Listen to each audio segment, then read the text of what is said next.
الشیطان الرجیم بسم اللہ الرحمن الرحیم۔ سوال یہ ہے کہ ایام حیض کے اندر جو خواتین کے واجب روزے رہ جاتے ہیں، آیا ان روزوں کی قضا ماہ مبارک کے رمضان کے بعد کرنی واجب ہے یا واجب نہیں ہے؟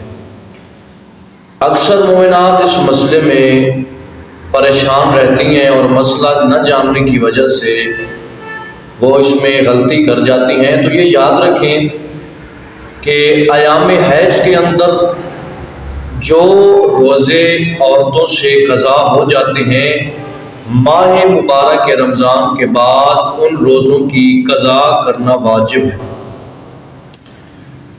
اس کے علاوہ جو نمازیں عورتوں کی رہ جاتی ہیں ایام حیض کے اندر، کہ جو مخصوص ایام ہوتے ہیں ان میں وہ نماز نہیں پڑھ سکتی، تو کیا نماز کی قضا کرنی بھی ضروری ہے؟